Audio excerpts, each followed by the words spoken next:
उद्धव ठाकरे यांच्यासोबत दगाबाजी झालीच।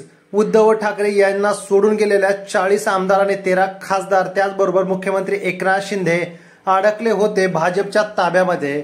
जेलमध्ये जाता की पक्ष फोडता याच गोष्टीतून शिवसेनेचे 2 तुकडे झाले आणि उद्धव ठाकरे यांची साथ सोडली, असा थेट गौप्यस्फोट शिंदे गटातील मंत्र्याच्या एका मित्राने केलाय, ते ऐका।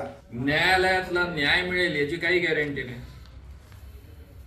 माझा एक मित्र जो मंत्री होता, मंत्री मंडळामध्ये, तो गुवाहाटीवरनं परत आला त्यावेळेस त्यांनी सांगितलेला किस्सा फार सुंदर आहे। तो म्हणाला, सर या देशात आता काही लोकशाही उरलेली नाही, हे 50 घ्या नाही तर जेलमध्ये जा।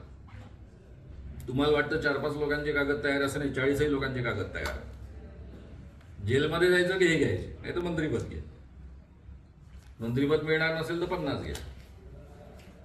त्यावेळेस त्या माणसाने मला सांगितलं होतं की सर, हायकोर्टाचा निर्णय चिंता करू नका, हायकोर्ट हस्तक्षेप करेल, कोणीही डिस्क्वालिफाय होणार नाही। खरंच तसंच झालं, हायकोर्टाने तारीख वाढवून दिली।